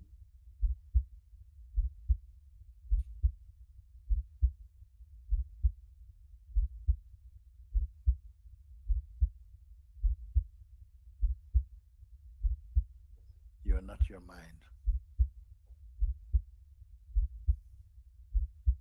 You're not your conditioning.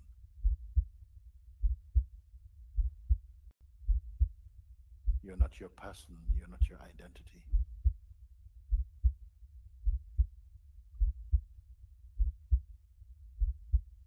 This doesn't always make for easy listening because I cannot say this in most places in the world. I cannot say this in most places in the world. It would not be acceptable. It would not be understood. It would seem like outrageous to say something like this because that you're a person would seem so obvious, so unchallengeable. You see? Something must be already taking place, a subtlety of an understanding that is mystical or happening in a deeper way, that you can hear this. When I say you're not your person, you're not the mind, you're not your conditioning, you're not your identity. But if you believe very strongly in it, you believe it into existence and it will become your experience. It will present itself as the fact of who you are, whereas for me it is the fiction of who you are appearing to be. It's so important to know that, because when you really experience and know this, you are free. You will not be a slave, a mind slave, that every thought that comes, has some impact upon your being, you see. And as I said before, you're not afraid of thoughts. Not that you're afraid of thoughts. They can come. They simply have become quite superficial.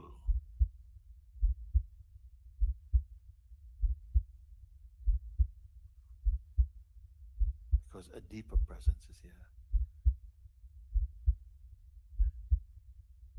A deeper understanding, a great peace, a great love, a completeness, which does not need instructions anymore.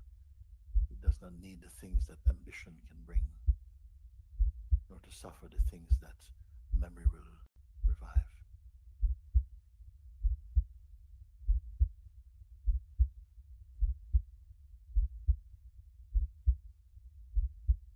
But the deep habit is to go back with the reflex of identifying this is me, and I know what I'm talking about, and when I was 16 and so on, so on. And that noise can carry on if it's meant to be, because there's a point when someone simply cannot hear what is being said, and I don't find to try and push would be, for me, it would feel like an aggression, not needed.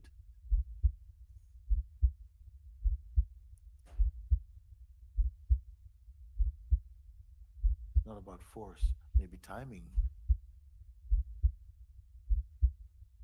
Timing does not come through training only, but through an intuitive perception. It's not coming from the person. It simply flows because there's a space for it to flow to. And you're in your most receptive mode, and everything will change. Not something you can calculate as a technique.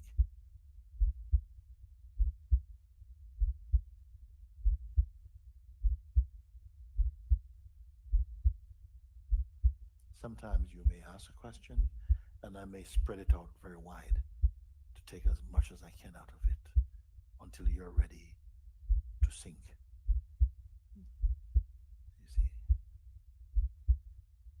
when you're in a place to be totally sunk or drowned in that place, then something happens. My attention will not move away from you or something. You have to find your question. Yes. Be present in your quest and be really burning for this.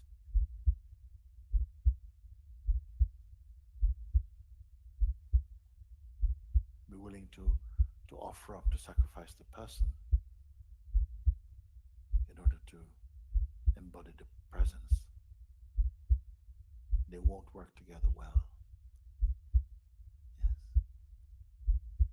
Unless you see they're in different dimensions. They just won't share the same chair. Different dimensions, you can say the person seems to be just a kind of some mask playing over something, but I am untouched here as its witness. And my job is not to witness it either. It seems that witnessing of it only takes place when it seems to come close, and then it's looked and just thrown off.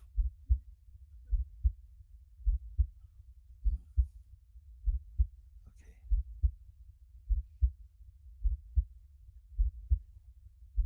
Yes.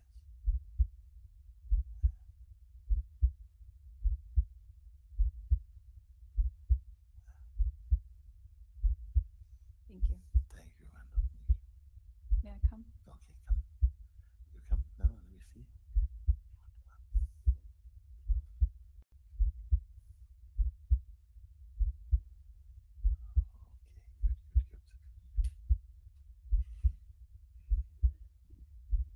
Okay, good. You're here to go all the way. Do you have this feeling that you will go all the way? This attitude is important. But if you don't feel it deeply, don't try to force that. Yeah. Okay. Yes. I feel I'm learning to not force. Yeah. And that's why when I didn't know, it Yes. was ease. Also, neither to force nor to hesitate too much. Yeah. Right. Yeah. Isn't it? Yeah. Or to make things too important. Yeah. Sometimes making things, small things, too important. But don't force, but also don't hesitate so much. Right. Not as a not as a kind of routine hesitation, or you see, but just be open and trust what brought you, Right. Yeah. and know that it is for your total liberation and good. I do trust. Good. Yeah. Thank you.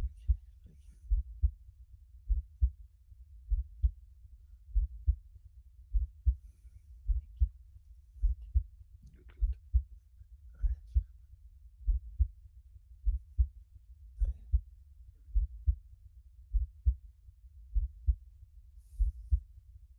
Hello, Mooji. Hello there. Hello there. First of all, I'm very, very grateful for being alive.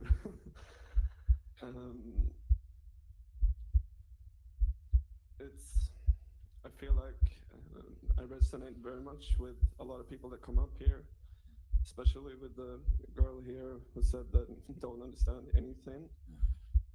And it's at one point scary, and at one point very relieving. And because almost all my life, I feel like I've lived up here and dependent on having this like structure where you understand it can.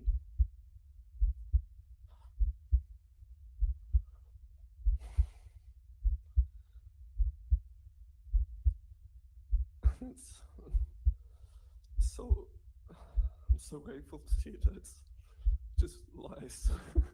I'm very happy that you can be so open about that, because it is many people have been brought up in this way that we have a certain structure, a way that things can work. Actually, it can work a certain way, but you've come to see that in working within this paradigm, it's actually cutting off a lot from the fullness and the wideness of life. No? So it works in a limited way, but at the same time, there's a tax for living in such a narrow stream that when you are taken out of that, you are completely lost also. Yeah, it's amazing that when I start to think that I know anything about anything, suddenly stuff starts to become magical. I start like falling in love with people, and nothing personal.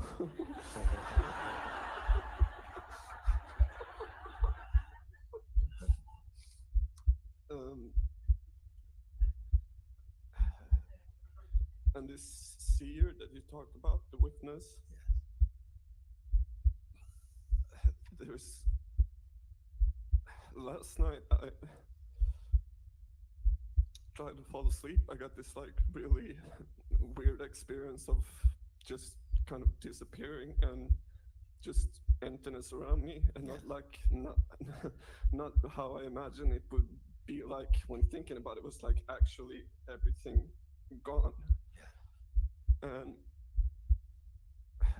And in that moment, I had these kind of weird experiences before, and in that moment, it feels like it doesn't really matter. Like the experience and the place from where I'm looking seems more important than what's in front. That's so absurdly obvious, but so stubborn, this guy. But that's probably the greatest gift anyone has given to me.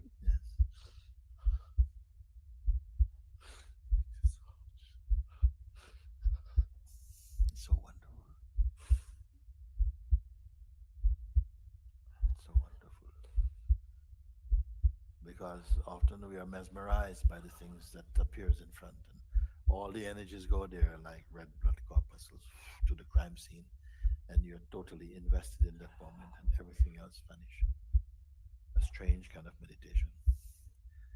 But you mentioned something very unique, that what is more important is where I'm looking from than what I'm looking at. Because what you're looking at will continue changing, but where you're looking from is stable. The scenes will keep on changing, the scenes will change, but the seer is unchanging. And that is the most significant, the most profound recognition, you see. Because of this, you see, a great stability, yes, a great unburdening will take place, because you begin to discover your stillness, your own permanence, you see. And just to stay with that.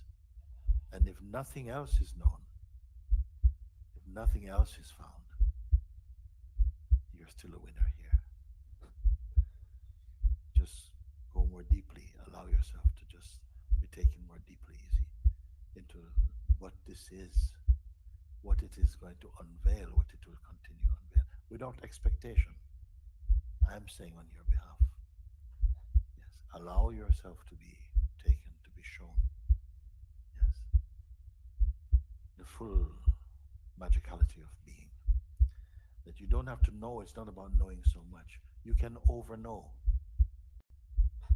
because then it becomes a clogging. And you're not sure if you really know something or just you think you know it. And this can become a handicap, a little bit of an interference, you see.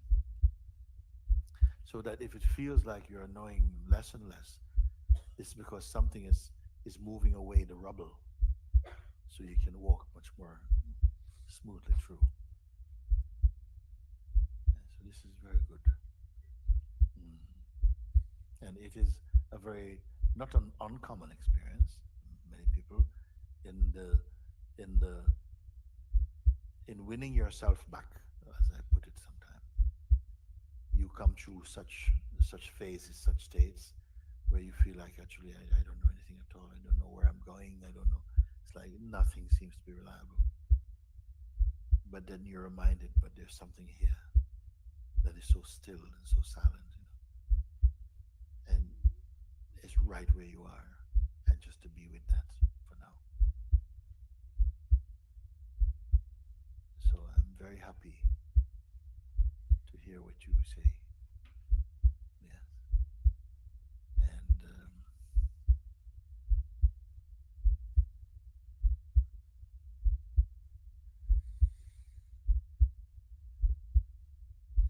Your presence, you see, it really brings out such love. This is what happened, because then as you begin to discover more, and then that arrogance is moving away, and then love does not become shy anymore. He wants to be with you see, because you are fit company for that great love. When the old arrogance, that old fox, is out of the way. So allow yourself to be stripped back. Grace is doing enough for you. You see? Um, if I could just ask if maybe you could just speak a little bit about trust. Trust, yes. Yeah. Trust is the great key. Yes. First, look towards mistrust first. See what mistrust brings you. Then you have a sense of what trust is.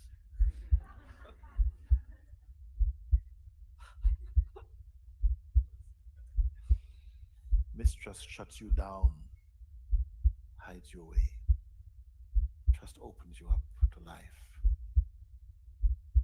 Opens you up to life. I once watched one program where they had these, in those days when they were making shipbuilders, and they would make like a figure at the head of the boat. You'd see like some figure, like a woman like this or something, and it was just carved out of wood, and it was part of the boat, and I found it beautiful. You're at the cutting edge of all, and the fierce winds of the sea and the salt of the sea and everything is going, but it is just so still, so powerful. It invokes a feeling of trust. Trust takes you where logic will fail. Trust will sail you over there. And it is instinct in us to trust. But trust must also come with wisdom also. Like love. They work together and reveal great things, you see. When you trust in the right thing. When we are full of ego, our trust is very limited and you trust in the wrong thing. But this we have to taste also. So that when you taste the right thing, you will know. You see? Trust tells you, like I was saying earlier, no? Don't panic. In life, very often we have been somehow coached or trained, habituated to acting prematurely because of fear. That if I don't act quickly, I will miss my chance. I'll miss my chance for this job or to be married or to have children or to whatever it is. And so we force ripen, so to speak. But wisdom tells you just observe a little, be very present with yourself. Don't encourage superstition or suspicion. Just rest in your being. You see? And observe. Don't panic. Don't pull the parachute cord too quickly. You see? Some are pulling the parachute open when they're standing on the ground even. So, but you're on the ground. Oh, you see? So just to hear that voice to tell you it's okay, just be present. It will not go wrong. All is fine. And it gives you the courage to express heart's truth. And to know that if you do what is right inside your heart, it cannot turn out to be wrong for someone else. If you follow what is right inside your heart, it cannot turn out to be wrong for someone else. Oh, they may go, ouch, oh, no, but it will turn out just fine because you learn to follow your heart's truth. Trust opens you up to the great things of life. The greatest is to wake up trust is there, faith is there, courage. All these they come. It's funny that I used to be a kind of not strictly atheist, but very, very, very skeptical and very scientific, pragmatic. It's kind of, and now I start to like hear Jesus quotes, and I'm like,